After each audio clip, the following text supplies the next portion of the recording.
Dear finance professionals and students, welcome to podcast of Fca Deepak Rao, a practicing chartered accountant. Daily news and updates for 22nd March 2024.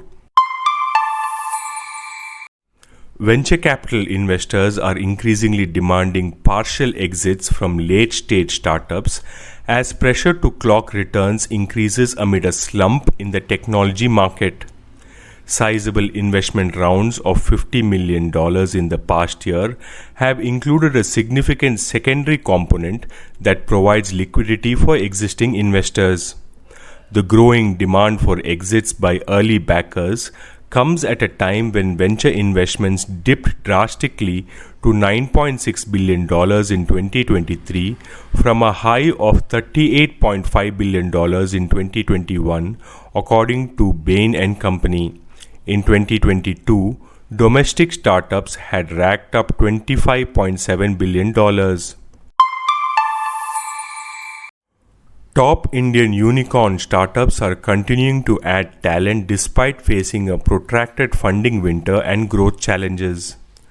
Data from top 15 unicorns by talent movements, including the likes of Big Basket, Delivery, Flipkart, IndiaMart, Meesho, Ola, PhonePe, Swiggy, Udaan, Zoho, and Zomato showed that over the last 12 months, this cohort of firms let go 33,000 employees but hired 58,000 to record a 25,000 net headcount growth.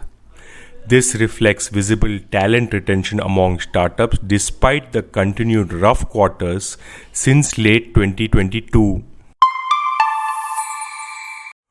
Novo Holdings, the controlling shareholder of Danish diabetes and obesity drug maker Novo Nordisk, has joined the race for Healthier MedTech, India's largest surgical sutures manufacturer and also the world's largest producer of surgical needles. Novo Holdings is the latest challenger in a hotly contested bidding process for Healthium, 99.8% owned by Apex Partners. Buyout funds KKR, Hillhouse, EQT, Blackstone, and TA Associates, among others, have already been shortlisted after the initial rounds.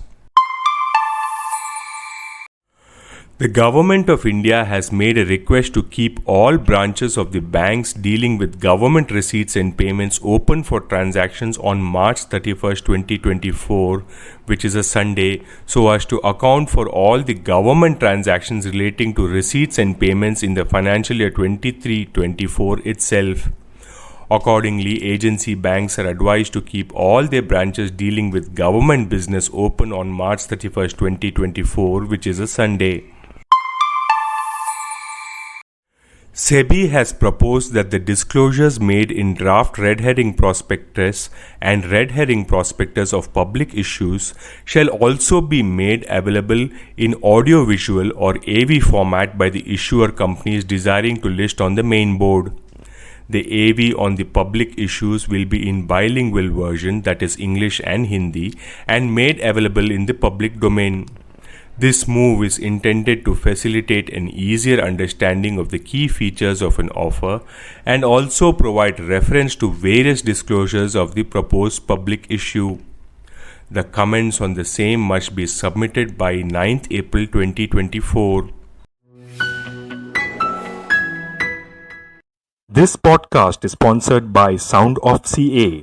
We share because we care. Vande Mataram, Jai Hind.